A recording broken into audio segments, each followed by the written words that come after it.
Okay, continuing the reading. We have to read this part now. So let's go ahead. Do you notice that each of the actions can be grouped as a pull or a push or both? Yes, so for applying force, you need to push or pull.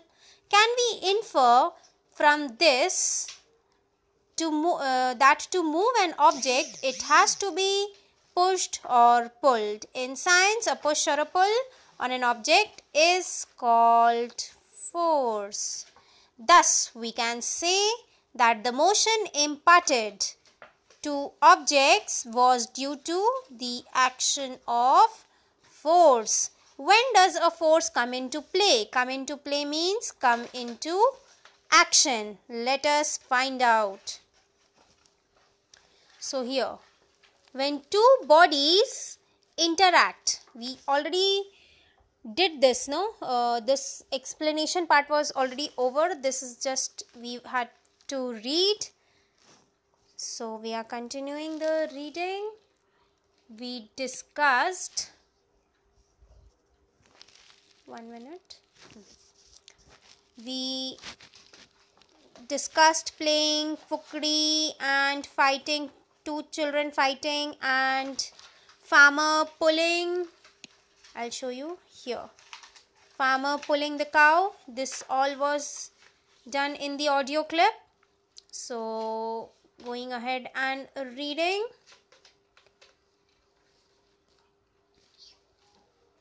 Starting with this part. Suppose a man is standing behind the stationary car. You can see the man standing behind the stationary car. Will the car move on his presence? No, the car will not move because of the man's presence. Suppose the man now begins to push the car here. Now the man has started pushing the car. Push the car, that is, he applies force on it. The car may begin to move in the direction of the applied force. Direction of applied force is which one? This is the direction of force applied. So the car also moves in this direction.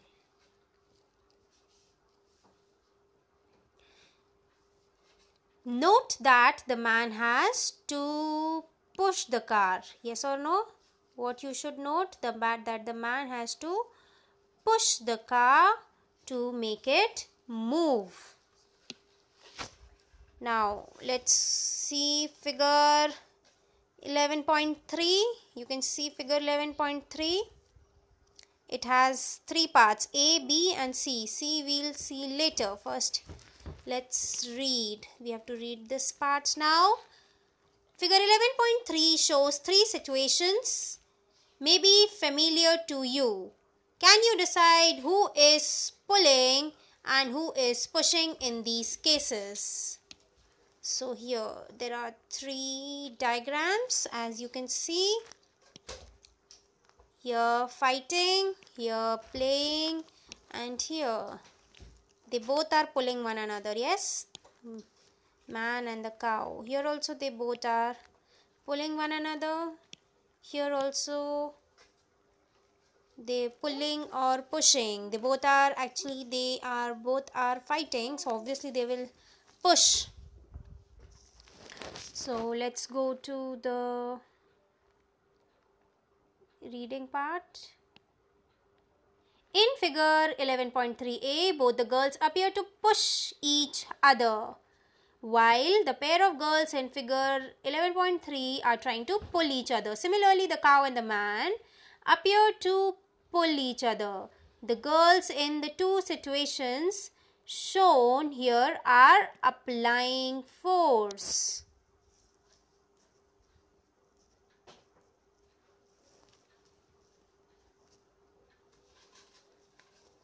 Applying force on each other. Is it also true for man and the cow? Yes, it is. Cow is also pulling because the cow doesn't want to go and the man is pulling the cow. From these examples, we infer that at least two objects must interact. Yes, we discussed this. for a force to come into play. Thus, an interaction of one object with another object results in a force between the two objects.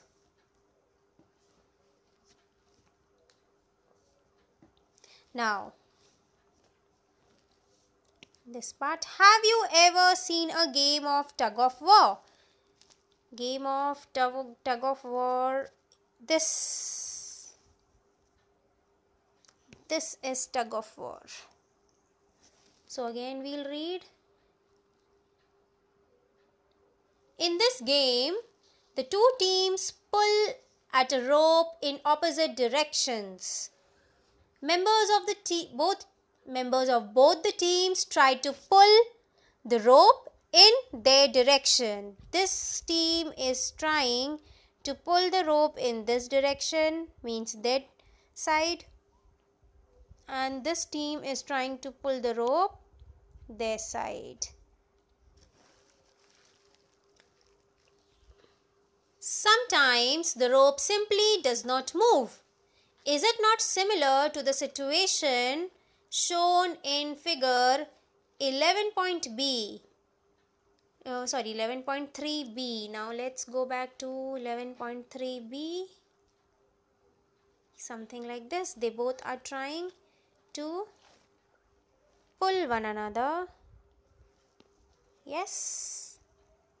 Now she is pulling this side and this girl is pulling this side. So both are pulling one another. So actually,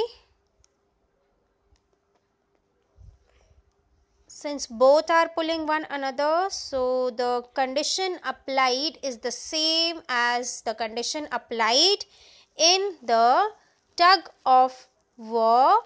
That is, the rope simply does not move.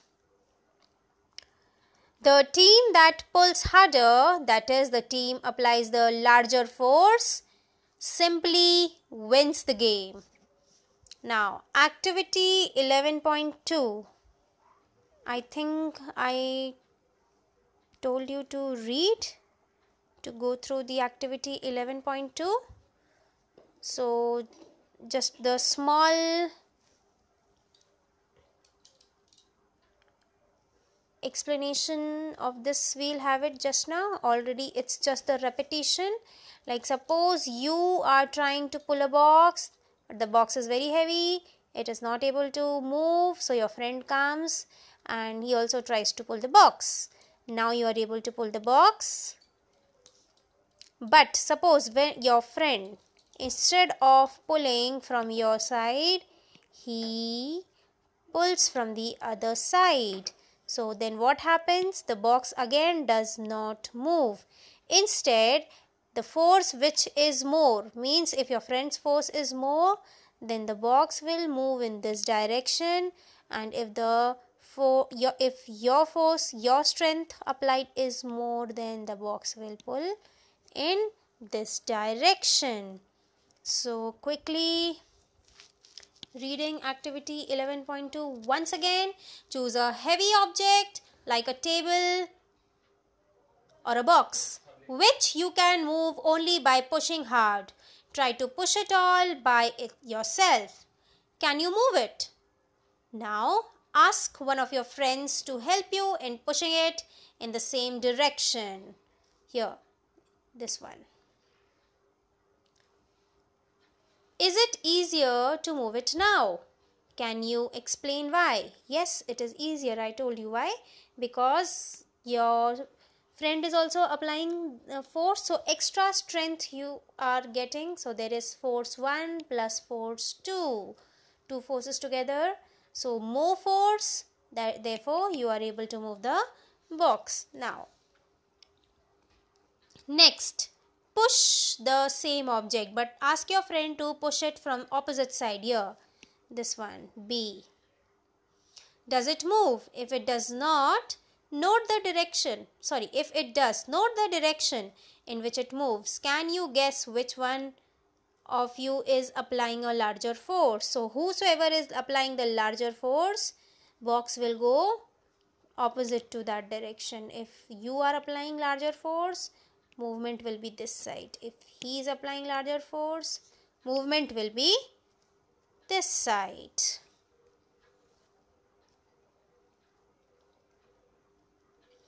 So, what do these examples suggest about the nature of force? That the force applied on an object in the same direction add to one another. Add to one another means here coming back and seeing here, force applied in the same direction is getting added to one another, and you are able to move the box. Add to one another. Now recall what happened when you and your friend pushed the heavy box in the same direction in activity 11.2. If the two forces act in the opposite direction on an object, the net force acting on it is the difference between the two forces. This we already discussed. What did you observe in 11.2? What did you observe? That if you and your friend were pushing, you can say applying the forces from the two different sides, then larger the forces, that extra force whosoever was applying, the box was moving opposite to that direction. Means if you are applying more force, box was moving towards your friend, and if your friend was applying the force, then box was moving towards you. So whatever the extra force applied, that was the net force, and it is actually the difference between the two forces, that is for your friend's force minus your force, or your force minus your friend's force, whosoever's force is greater. Now recall that in the tug of war, when two teams pull equally hard, the rope does not move in any direction. So we learn that a force could be larger or smaller than the other. The strength of a force is usually expressed by its magnitude. You remember magnitude? I explained to you. We have also to specify the direction in which the force acts. Also, if the direction or the magnitude of the magnitude is actually the strength of the applied force changes, its effect also changes. Now let's go to activity 11.3, which we did. I was trying to roll the ball on the wall. Yes, just to show y'all how an object moves and how it can be stopped by applying an extra force. Take a rubber ball and place it on the level surface such as a tabletop or a concrete floor. Now gently push the ball along the level surface. Does the ball begin to move? No, you will have to push. Now push the ball again while it is still moving. Now when it is moving, you push the ball. What happens? Its speed increases. Is there any change in its speed? Yes. Does it increase or decrease? Extra force is applied. That is, you have pushed it again. So obviously the speed increases. Next, place your palm in front of the moving ball. Remove your palm as soon as the moving ball touches it.